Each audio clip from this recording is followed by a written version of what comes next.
Hello, everyone, and welcome to Boston and Balling. I'm your host, Gabby Hurlbut. Hope everybody's doing great and having a great start to 2023.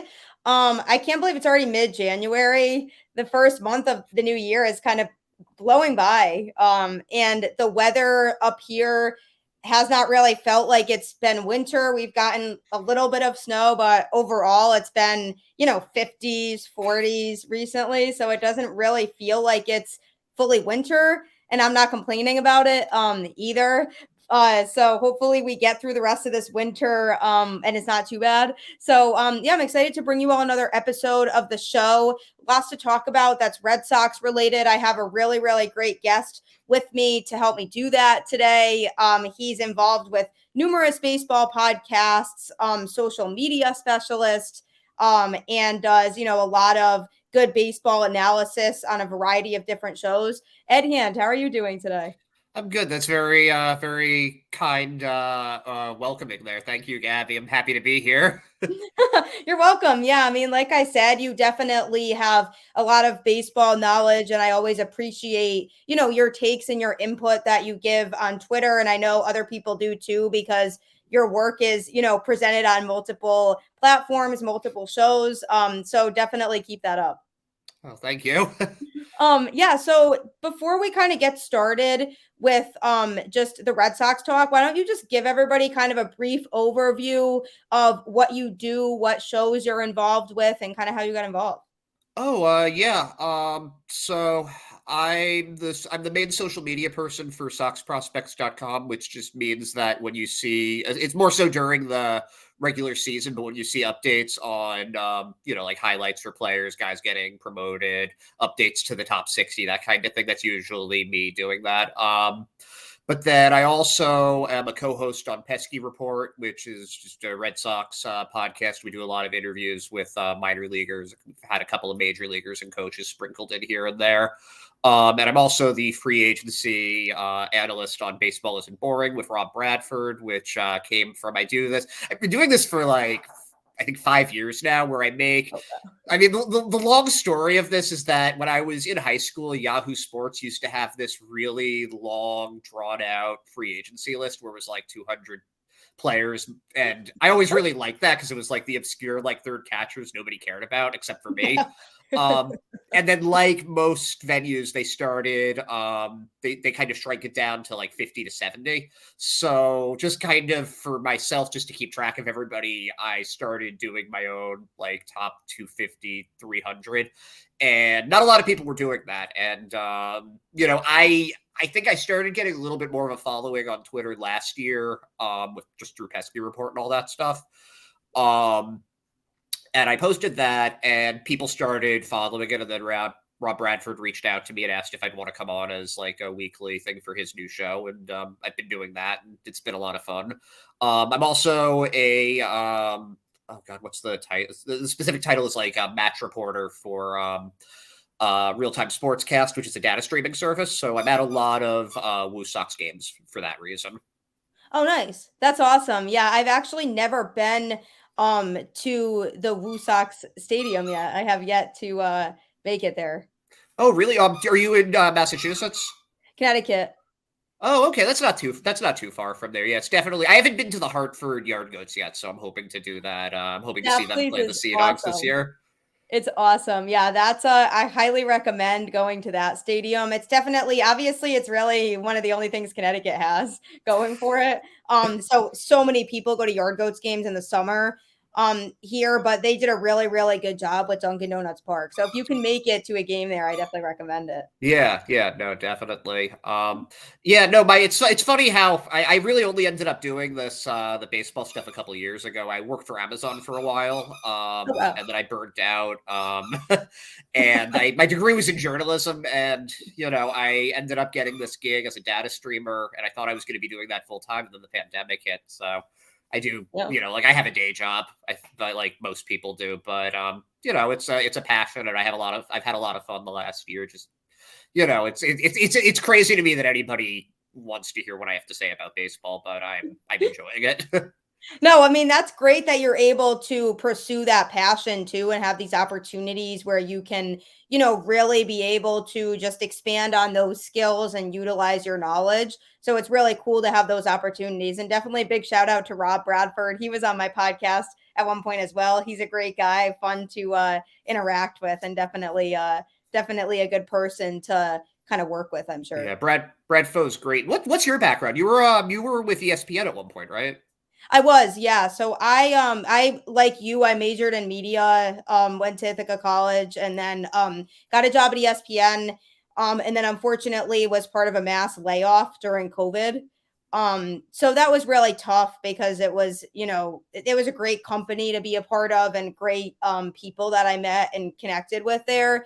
But yeah, when sports shut down during the pandemic, it was tough just because the company lost a lot of money during that time. So they had like over 500 people that were laid off. So unfortunately, I was part of that group.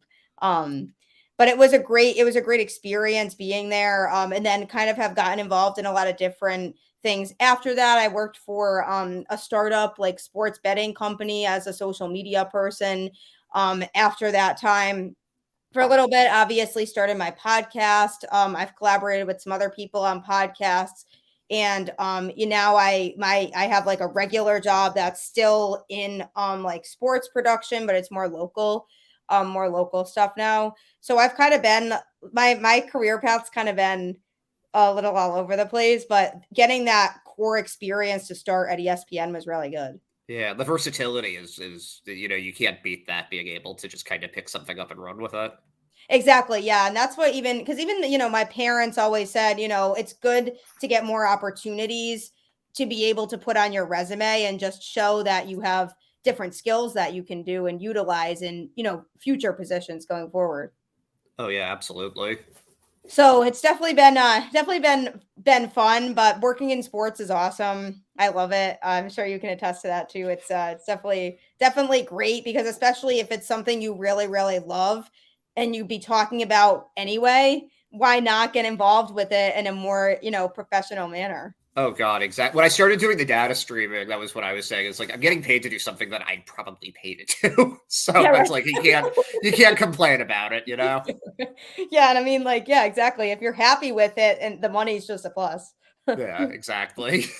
But yeah, I'm really happy to have you on. Like I said, definitely really curious to hear a lot of your thoughts. I know, it's been an interesting off season for sure. I think the Red Sox off season has kind of gone a lot of different ways.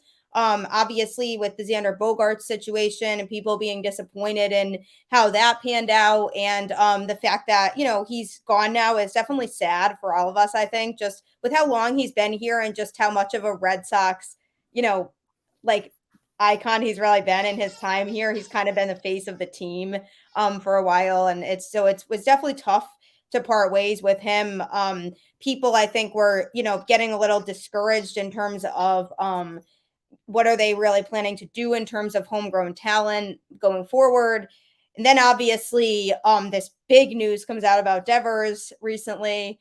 Everybody was super excited, myself included. I actually remember screaming, I think, when the official Jeff Passan tweet came out that it was official, and I was super excited about it because, when you have somebody with Devers' talent, and he's still pretty young too, you want to be able to get him when he's at his best. And in order to do that, I think they needed to do what they did. And some people could say, I feel like it's a little too many years, but I feel like that's just how the market is now. And if they wanted to keep him, they had to do that and they had to offer him that 11 years, or else he would have just gone elsewhere because he's seeing these big contracts that these other players are getting. And I think especially the contract that Bogarts did get with the Padres made it even more crucial to offer Devers something that was going to be a really long-term contract. So I definitely want to hear your thoughts on the Devers situation and what that offer looked like from their perspective. Yeah, I think that the Devers contract is going to look like a bargain a few years down the road from right now, just because when you look at the free agency class next year, when he would have hit free agency, it's like Machado and Otani, and that's kind of the only really strong free agents there. Yeah. At least offensively, like Julio Urias is obviously a very good pitcher, but it was the pickings were slim. And if he had wanted to drag it out into free agency, he probably could have gotten 400 million from someone. Yeah. But hang on a second. That was okay.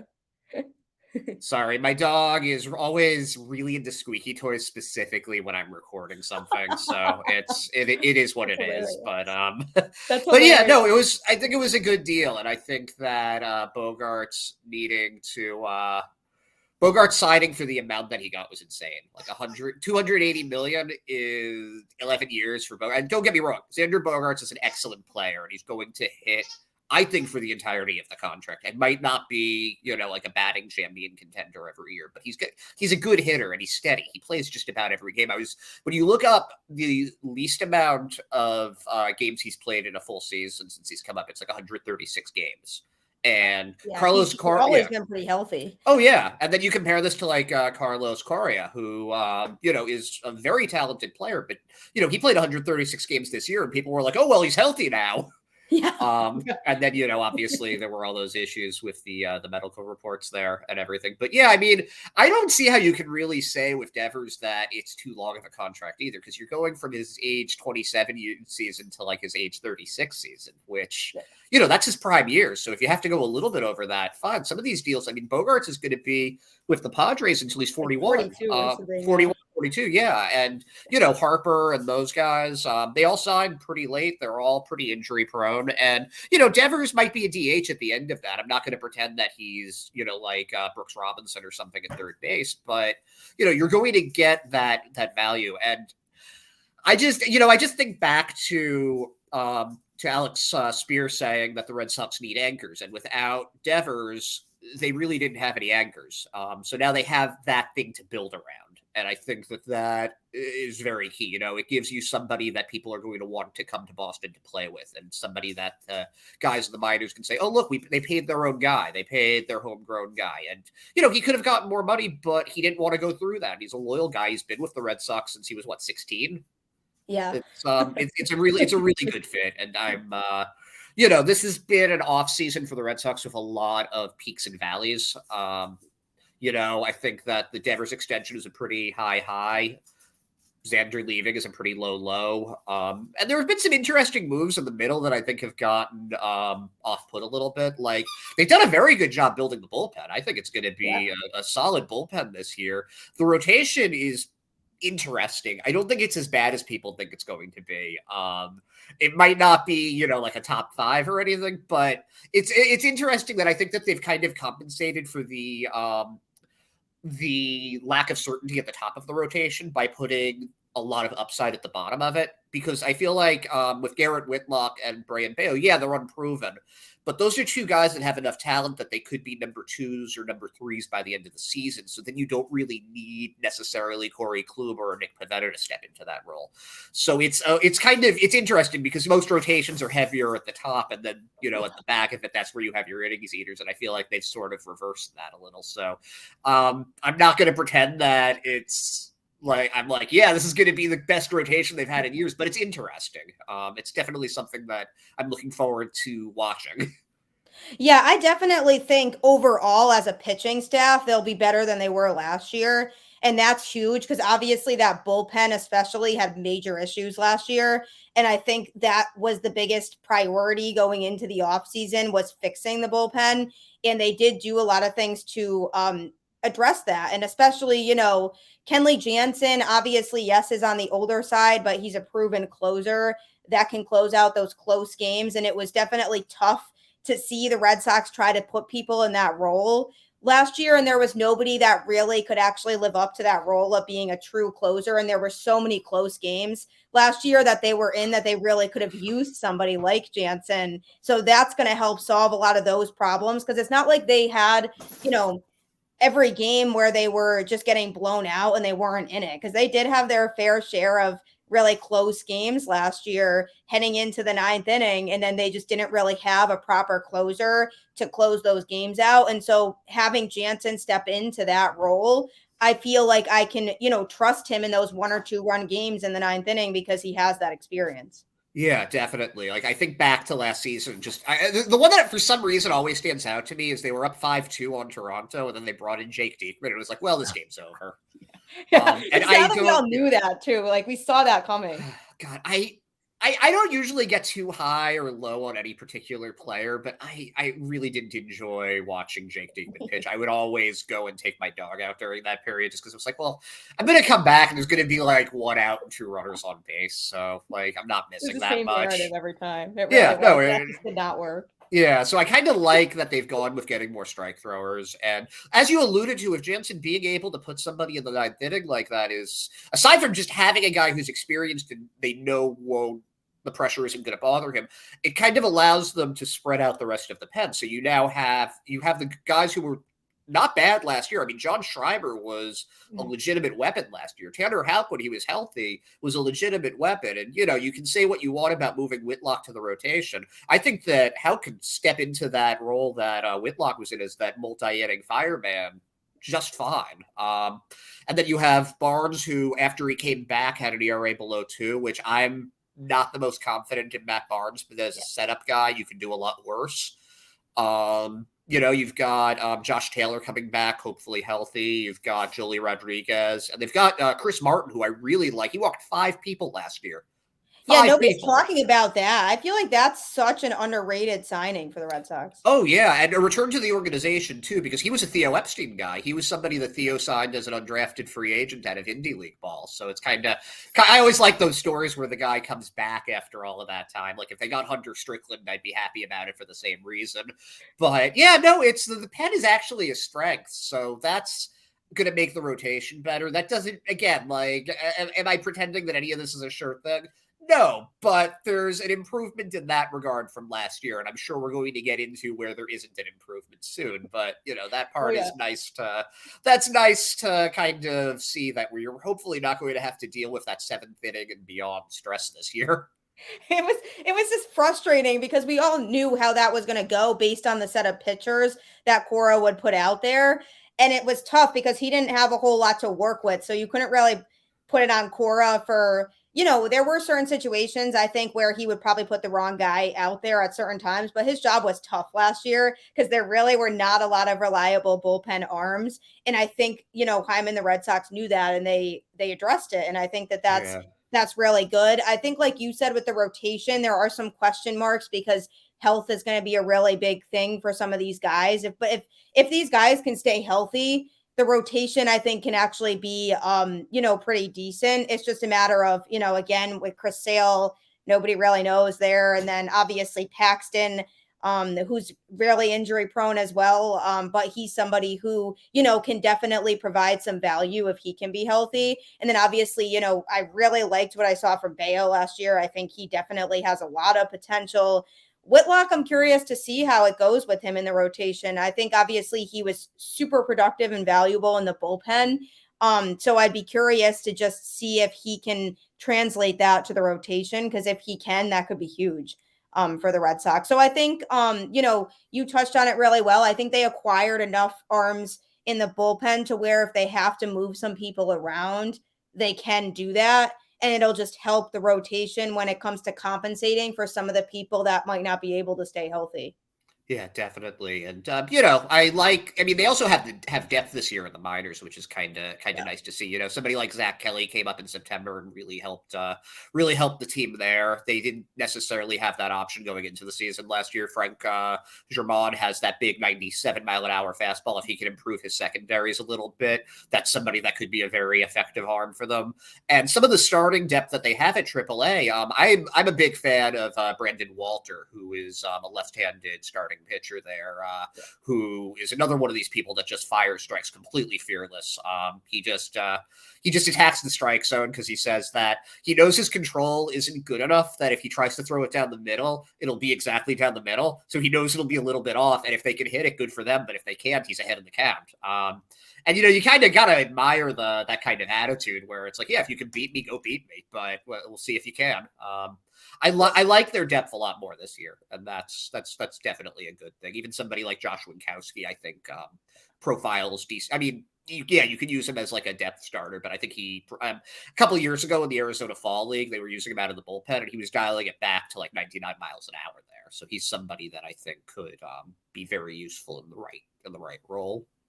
Yeah, like obviously, he was forced to be used more than I think desired last year just because of all the injuries that took place last season.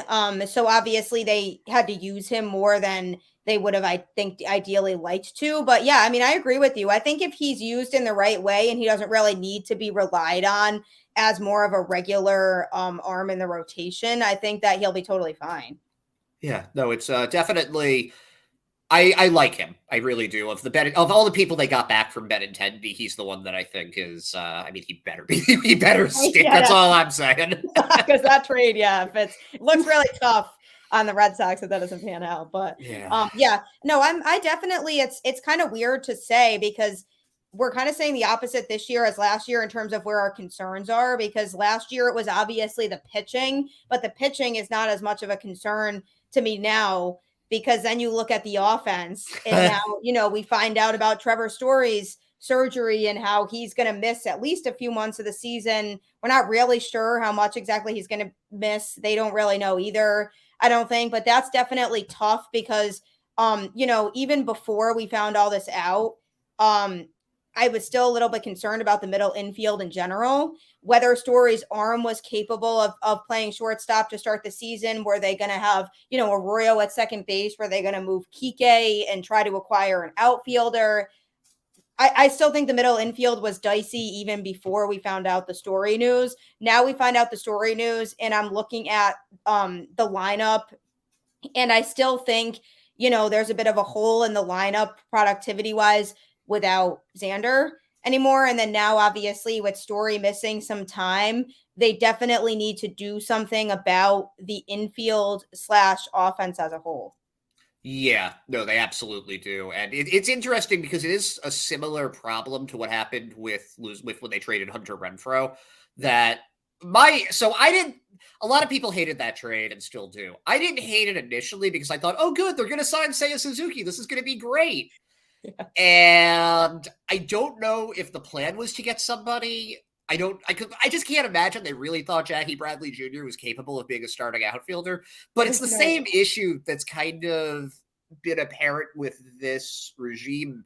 And it's that they move really slowly on filling in these holes. They're meticulous to the point of a fault where the options that they want, like the most desirable ones, are gone, and there's no room for error because, as you alluded to with Story, they were already kind of short there at shortstop. I really do think they thought they were bringing Xander back, and that was going to be fine. That's what it seems like. Yeah, that's what it seems like. They were relying on that. Yeah, because Xander, if you have Xander and you have Story and you have Raffy, you've got those three big bats in the middle of the lineup that can kind of carry your offense. But now they don't have Xander. They needed a bat. Now they don't have Story. They need two bats, and pitchers and catchers report about a month from when we're recording. That's a problem. Do I think that maybe Cassis can step up a little bit? Sure. Do I think that Yoshida might be a good player? Absolutely. Verdugo can take a step forward, but that's a lot of people having to move at an upward trajectory, and you still have 2, possibly 3 empty spots in the lineup because Reese McGuire was great for the 2 months that they had him here, but he hasn't been a starter in his entire career. I like him defensively. I think that he's in like a platoon. He's fine, but Connor Wong isn't exactly a proven option either on the other side of that platoon. And then you obviously have the now issues with Story. So who's your shortstop? If you were going by on the depth chart right now, you probably have to go Kike Hernandez. So then Yeah. you go Kike at shortstop, Arroyo at second, Jarren Duran in center. I'm not feeling terribly confident about that up the middle. And I like Arroyo and Kike, but not in those roles. I think Arroyo, you kind of need him off of the bench because he just can't really stay healthy. Last year season was like the highest at bats that he'd ever had. I think it was 300 plate appearances, something like that. Yeah. Kike's never been a regular shortstop. I like him better at second base. I'm sure he can. The thing with Kike is that I am sure that you can put him anywhere and he will play it adequately, but that doesn't do anything to replace those two bats. You have two bats that you need to fill in, that you're getting guys that ideally are batting seventh and eighth. Yeah, exactly. And that's what's been frustrating for me is I almost feel like they overthink some of the moves that they do make or the moves that they are thinking about making, because we see a lot of, they're interested in so and so, the Red Sox are pursuing so and so, but then nothing really comes of it, or that player goes to a different team. And it's almost like it seems like before they make a move, they overthink that in a way. And they're like, oh, maybe we should just wait a little bit and see who else might come up that we could get. And I feel like that problem is being exposed now when it comes to the Story problem, because now it shows even more that they're in a pinch with fixing that middle infield and with the offense as a whole. Because if the Story situation hadn't happened, obviously it's really unfortunate. Hopefully he is able to recover quickly and he can come back and be able to play and be healthy and all's well there. But until that point, if that hadn't happened, obviously I think they probably would have had Story play shortstop, was the assumption that I had, or what I felt like they would have wanted to do, because it seemed like they felt like he could play shortstop. And I obviously, he was a shortstop, that was his main position, but I did like his arm a lot at second base last year, and I feel like he's getting to the point now in his career where he might be more equipped and effective at second base. So that's why even before this, I was like, I don't know how I even feel about Story being the shortstop. So this entire offseason, I've wanted them to, after the Bogaerts situation, wanted them to prioritize acquiring a shortstop primarily, because even like, you mentioned Jarren Duran, I have mixed feelings on him. I think in a way, he might not have gotten enough chances yet and we still need to wait on him. But also on the opposite token of that, I feel like he hasn't really shown much improvement to the point where I can really be optimistic that he can be a valuable piece. And like you said, even if they do resort to Kike and Arroyo in those respective positions of shortstop and second base, it still doesn't solve the blatant holes that they have in the lineup. And when you have weak hitters at the bottom of the lineup that consistently are probably not going to produce, Reese McGuire, I'm looking at you in particular, and other people who are going to hit at the bottom of the order, that's definitely a bit of a concern. And I just feel like there's definitely, I'd like to see them get two more bats. And I don't know who that's going to be. There's a lot of names that are, trickling through right now, but I'm very, very concerned with this lineup as is. If they decide to, they don't like any players out there, or they don't think it's going to work with those players, and they resort to Kike and Arroyo playing shortstop and second, because they probably could do it. I mean, there's no major concern with them defensively in those positions, but I am worried about how that would really address the offense, because it doesn't really. Yeah, and I mean, you kind of hit the nail on the head as far as options that are available. We saw with the bottom of the order last year just how negatively that can affect it when you have Jackie Bradley and Bobby Dalbec kind of, and like, this is nothing personal with them or anything, but they just didn't get the job done last year. And they both had pretty long leashes, and that was very costly. And going into the season again with guys that aren't like proven MLB hitters at this stage of their career, it's just not. I can't see it ending well. there are still a couple of options available. They could go, they've got about $17 million to play with and stay under the luxury tax, which you got to think they're doing this year. I think Elvis Andrus is one guy that's interesting. You can put him at shortstop. He had been there. There are really two good shortstops left, and I do consider them good options. Not great options, but professional major league journeymen. You've got Andrus and you've got Jose Iglesias. And with Andrus, was kind of, it seemed like his career was almost spiraling out of control. And then he ended up on the White Sox and put up like a 3.0 WAR, hit a bunch of home runs. I think he had 17 home runs last year for between the White Sox and the A's, 30 something doubles. So he's somebody that you could stick there. He's a right-handed bat. There are a ton of lefties in the Red Sox lineup right now. He's a guy you can kind of put there that I think would necessarily, I think he'd do a good job. And then, there's also Iglesias, who we're very familiar with through his stints with the Red Sox, and still a perfectly adequate player. He's hit since 2019. His batting average has been 292, which I know not everybody loves batting average, but he's somebody that consistently can hit. He'll not necessarily for power. You've got like a 30 doubles maximum for him, but he is somebody that could hit 300, and it wouldn't surprise me. So those two are guys that you can stick there as place fillers for a year or two. And, when Story comes back, if you shift one to a utility guy, that's not the worst case scenario either. As far as outfield options go, it's not as good there. There aren't really any pure center fielders that are left. And that's why it's less than ideal to move Kike into the infield. I think somebody like Adam Duvall could potentially man the position there. I mean, he's 34, not exactly fast, but he gets good reads on the ball and he knows how to play the position. Won a Gold Glove in 2021. Right-handed bat, 30 home run power if he stays healthy, and they desperately need power and right-handed bats. So that's somebody that I could see also fitting. But, I mean, there's nobody that's really going to... I mean, we're talking about guys that can fill in the role, but it's still two bats that they need to replace, and neither of those guys are anything close to what Bogaerts or Story was bringing to the show. I guess there's the trade market too. There's been some stories about Kim from the Padres. I've heard that. Yeah. And that's an interesting conversation going on there, because apparently, and this is just what I've heard, is that they're looking at Kim and Trent Grisham, the center fielder, who's won a couple of Gold Gloves, low batting average, but decent power. But the Padres' asking price right now is Tanner Houck and a few of their prospects, including two of their top 10 guys, which... fine players, but I wouldn't personally give that up for those two.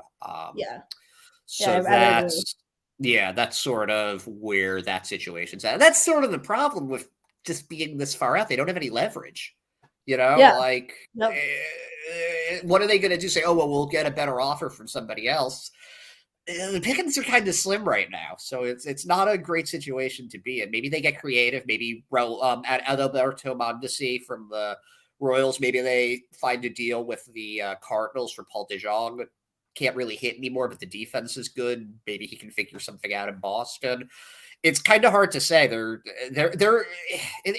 in trouble. Like they are in trouble as far as that goes. I'm not saying I'm not writing an obituary before opening day. I think they can figure it out, but January 15th, it's late in the offseason.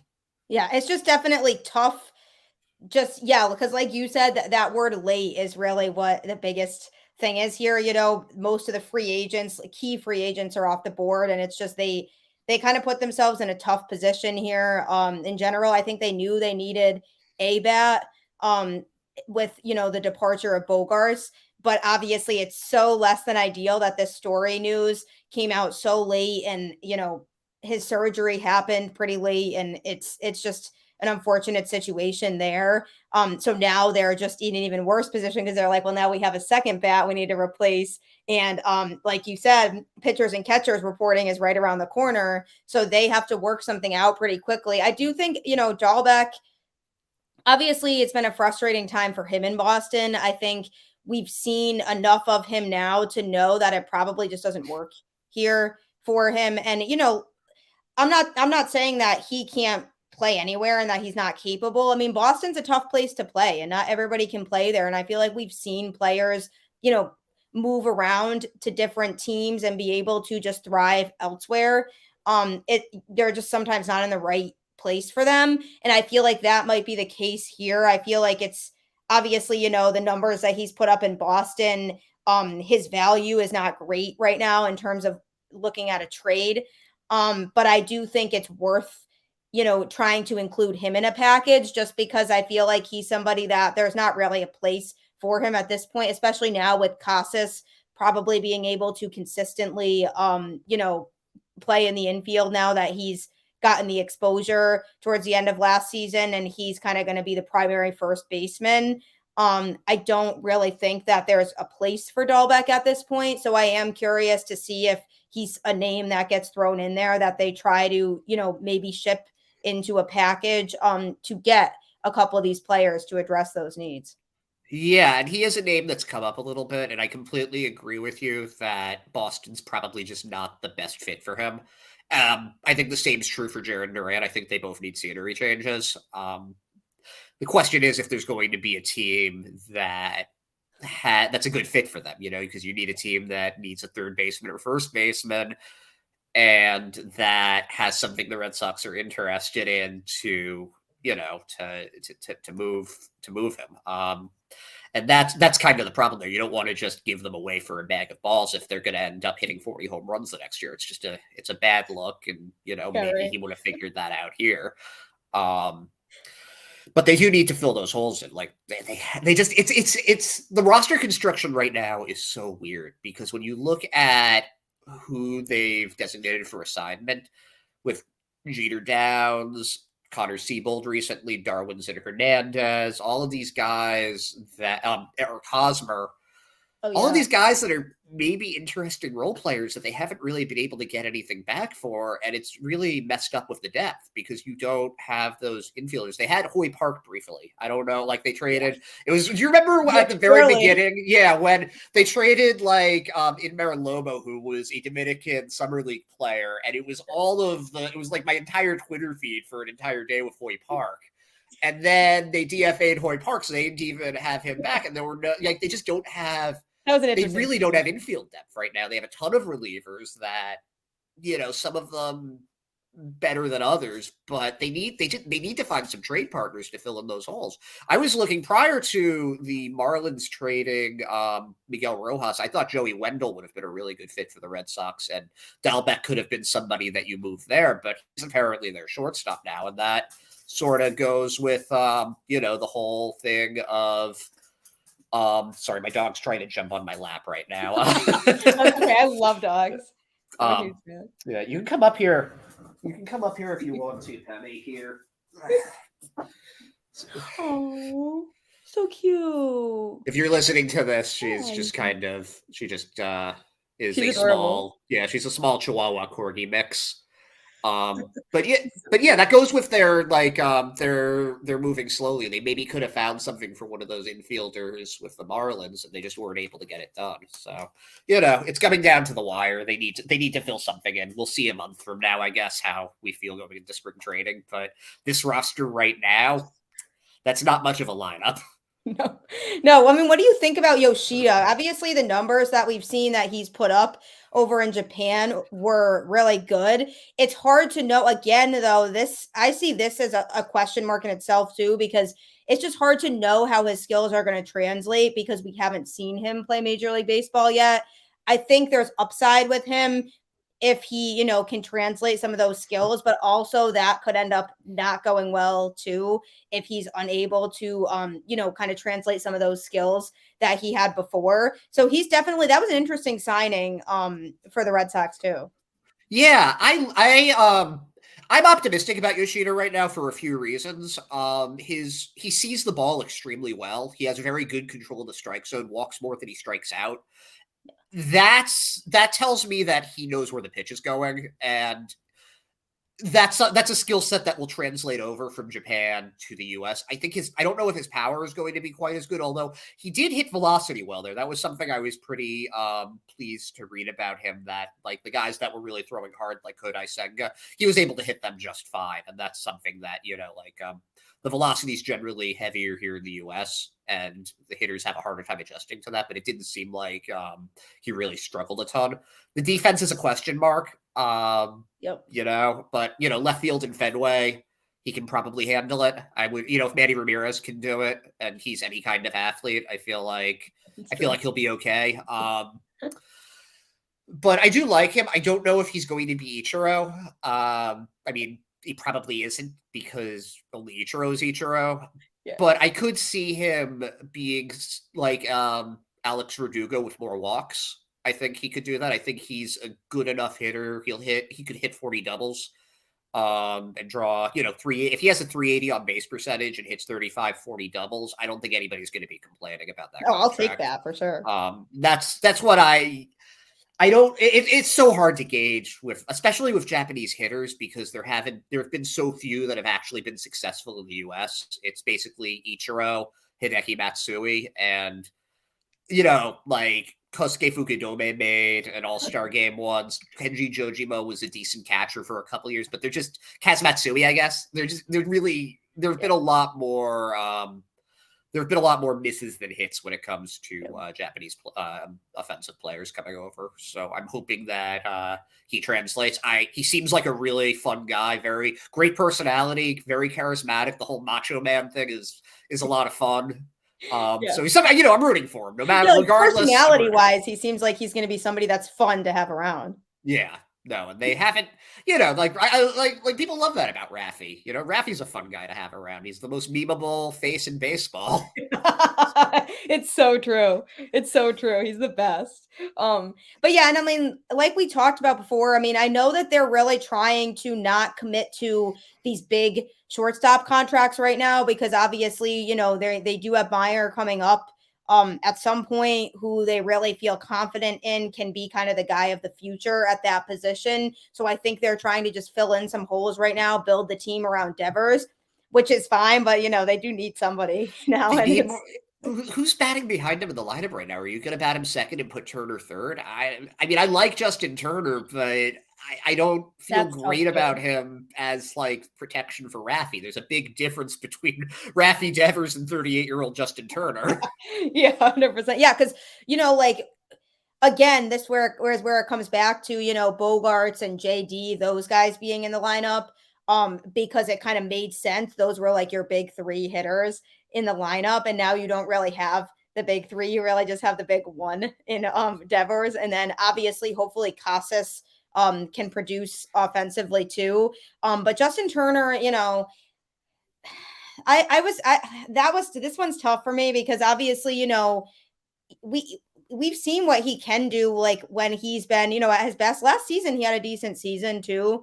I think he's somebody who obviously is like a temporary solution to a bigger issue that they're going to have to figure out how to address, further down the road. But I think obviously as a temporary, we need somebody that can be a primary DH. I think it's fine, but I don't know really how much productivity they're going to get from him. I think obviously, some people were disappointed in that because they wanted to see JD come back instead of bringing in Turner. But I think obviously, again, they were in a situation where they needed a DH. And he's somebody who they were saying might platoon at first base too, to give Casas some rest and not have him play every day. But I hope we can get more productivity from Justin Turner. I just don't have a ton of expectations for him going into the season. Yeah, I think that anytime you bring in somebody that age, you're taking a risk, just injuries and all that. He was arguably the best hitter not the best hitter, but he hit, I think, 349 in the second half last season, which is pretty. Oh, yeah, awesome. He had a great second half. And he's the kind of hitter that is going to hit he's going to have fun with the monster. So I'm looking forward to seeing that. But again, 38 years old, not somebody that you really can anchor the lineup with.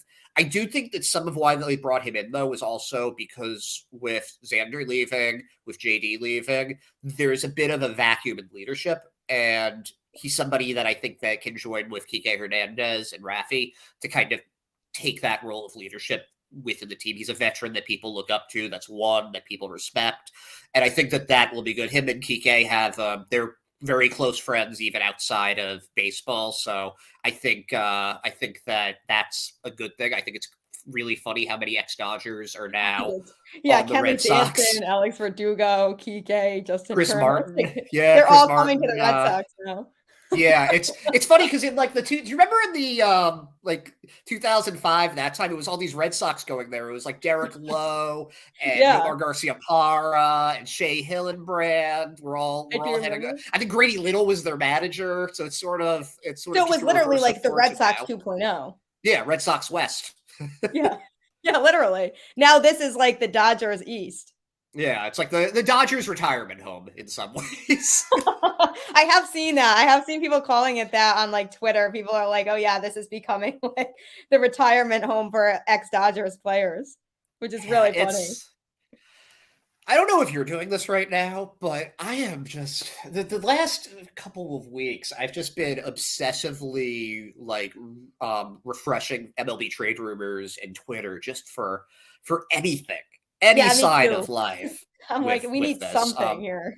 like they signed Greg Allen to a minor league contract the other day, and I was like, oh, I know who that is. I didn't even see that. Yeah, he's just a speedy like fifth outfielder that you put in AAA. But I saw him in 2021 with the against the Woo Sox, and he was playing catch while he was in left field with some of the kids in like the grass area, which I thought was really nice. Franchi Cordero used to do that all the time too. I mean, it's the thing that I love about the minors is how much closer you can get to the players and like that. You know, if I were 10 and Franchi Cordero or Greg Allen was playing catch with me, it would be one of those things that See, I remember the rest of my life. So, like that's like I saw that and was like, oh, that's kind of nice. But they just haven't they have to fill in those depth roles, but it's not anything that it's where you see a million of those, oh, call the duck boat tweets. Yeah, honestly, but like you're so right though, because like I'm doing the same thing, or like I'm like, checking people like passing to see if they've tweeted anything, or just some of those other like smaller reporters that sometimes feel like they can break things and are sometimes correct and sometimes not. I'm even like looking at stuff like that to get myself excited and be like, oh, like the Red Sox might be getting so and so, but I'm like, we need something here because this lineup is going to get demolished overall by good pitching if they don't fix that. Yeah, no. And when you look at who else is in the AL East right now, I mean, the pitching will be able to compete, sure, but you can't. I don't think that you can go up against the Yankees and the Jays offense right now and think, well, we're going to win 3-2. It's not. And even the Rays don't look great right now, but they always seem to manage to figure something out. The Orioles haven't made the splash that I think a lot of their fans thought they were going to. But I'm a little surprised by that. They haven't done as much this offseason as I thought they would, because they actually really had a good season last year. So I thought they would kind of do a little bit more to build on that. Yeah, it's been surprisingly quiet there, but they've got, between Gunnar Henderson, Adley Rutschman, and they've got Grayson Rodriguez, who's the #1 pitching prospect in baseball right now coming up. They're going to be dangerous. Yeah, they've got some good young talent in there over there. That's actually going to be a fun team to watch probably these next few years. Yeah, no, they're you're absolutely right. That's just a lot of talent there. Rutschman, I would be shocked if he doesn't get one of these giant extensions like Wander Franco got before the end of this season. What more does he have to do? If J-Rod's getting one, if Franco's getting one, you gotta that's your future, Baltimore. You gotta make sure he's there. Oh yeah, absolutely. Yeah, he's definitely like the heart and soul of that team. Probably now the guy that you really want to build around. So I think they probably will. I expect them to. I'd be really surprised if they don't.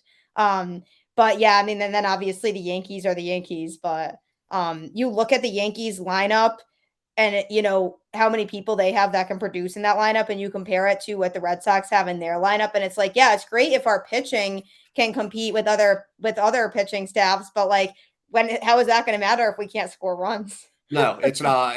That's exactly the issue. You're just banking so much on so many unproven guys right now, and you need that security. So I don't know how they are going to address that, but they really do have to. You can't go into opening day with Jarren. They're like backed into a wall right now with this. Yeah. And they do have some prospects they can move. They have like they have a bunch of guys, and this is kind of in the weeds of it, but this is at like Greenville, Salem. They have a bunch of guys that would be starting shortstops if Marcelo Mayer wasn't there.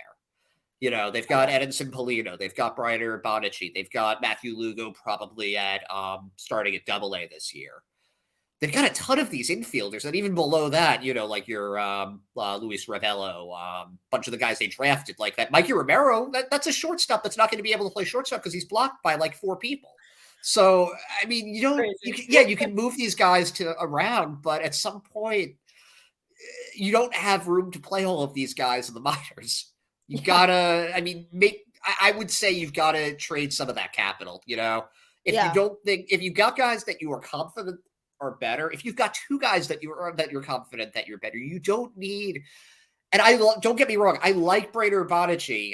If Hunter Null, if you're listening to this, I like Bones, but I like Edinson Polino better. I like Mikey Romero better. I like Marcelo Mayer better. You don't have a spot for him. Get something at the big league level. No, I definitely am with you on that. I feel like, especially because the last few years, they have done a really good job of building up the farm system and acquiring some good young talent to have there, which we needed. Because the farm system was pretty much depleted. So I think they've done a good job over the last few years of prioritizing that. So now they might as well take advantage of that, because now I feel like they do have some draft capital and some movable players. So I'd like to see them do some of that so that they can, you know, address the big league team and try to bring in some of these proven players by moving some of the guys who realistically might just simply not get a shot here because of the other people that play their position that are ahead of them. You know? Right. And I mean, you don't need to deal out of your time. You know, you don't need to deal Cedar Rafaela. You don't need to deal, you know, I don't think there are 4 players that I think in the system should be completely untouchable. And they're Casas, Bayo, having a break. Oh, Meyer, and then Miguel Blaze all the way down in Salem. Blaze is getting comparisons to guys like Acuna and like J-Rod, people like that. So, I think he's the real deal. Yeah, I do. I mean, if you see his swing, it just looks so effortless. He can play center field with the best of them. He's got an arm. He's fast. He's somebody that, honestly, I'm just as excited for him as I am Mayer.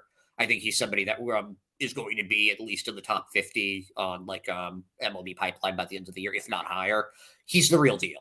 So I don't think you should trade those guys, but you've just got you can trade guys in your top 10 through 20 just for a couple of guys this year that'll help you out. You probably get some guys that, you know, you'll have for more than just year, you know, somebody like Mondesi, somebody, I don't know, just like, just probably some guys that we haven't even thought of, you know, but yeah, they don't need all of this prospect capital. Like that's repetitive. And I say this, like, honestly, for all of Bloom's problems that he's had with the trade market and with free agency, and he has had problems with them. I tend to on Twitter be a little focus more on the positive, just because I don't like the echo, like the echo chamber of negativity there gets to me. So I just try to stay away from it. But no, he's messed up with trades. He's been way too slow with free agency, but he's drafted extremely well so far. And that's one of his biggest strengths for sure. Yeah. I think that he's done an excellent job with getting the farm system back into play, and it's still a few years away. This takes time. Yeah. But just when you look at what he's drafted versus what Dave Dombrowski was drafted. Now, Dombrowski was the opposite. Dombrowski was I really like both of them, but they're very different. Their styles are different. Yeah. The thing that I like about Dombrowski is that he has the guy that he wants, and he'll overpay to get it because it's the guy that he wants. And when you're doing roster construction at the MLB level, that's really good because you're getting the person that you want to build around. You're not, and they feel welcome here. They feel desired here, and that will make them perform. They're going to get their money. It makes it easier to get other guys to come in and play with them. And you saw how he was able to build that with the 2018 team. Now, he's not that good at drafting. That's sort of his, and obviously Casas was the exception there. And people like to point to Brian Bayo and Rafi Devers as guys. But here's the thing, and this is the most unsung hero in the entire Red Sox organization is Eddie Romero, because he's the guy that is getting it done with the international players. And he's somebody that, people talk about, oh, if the Red Sox don't make the playoffs this year, then they have to cut Bloom loose. I don't like that idea just because I don't like seeing a new head executive every 4 years. It's kind of, it doesn't give the person a chance to really settle in. But if they do that, I would prefer them to bring somebody that's within the organization into that lead role. Somebody like Romero, I think, would be really, really good at it. Yeah. Yeah. No, I definitely see what you're saying. I think, I think Chaim Bloom is on the hot seat a little bit. Oh, 100% is. Yeah. And I think, it's going to be interesting to see how this season plays out. Because, if they because obviously 2021 they clearly exceeded expectations in terms of how far they went that year. I think if they make the playoffs this season, which I definitely don't see happening if they don't address the offense before the season starts, but if they do, I think then they'll probably look to keep him longer. But he's definitely on the hot seat. I think it's tough to bring somebody outside of the organization in general. But I think in this situation, especially with what state he'd be leaving the Red Sox at if they do let him go. So I think it's just going to be crucial that they bring in somebody who's part of the organization and kind of knows and understands what direction this team is really trying to go in. That's what I think would be beneficial. But obviously, I'm trying to remain patient. But again, that clock is ticking. Every day that passes is one day closer to when spring training starts. So I'm definitely a little bit uneasy. Yeah, one day closer to opening day, shortstop Kike Hernandez, if they don't do something. Here's the thing that I always wonder, though. If they hadn't made that run in 2021 and they had been a fourth place team or something, would we be looking at this the same way? No. Yeah, I don't think we would either. I don't think so, because I think people's expectations went up again after they saw what the team did in 2021.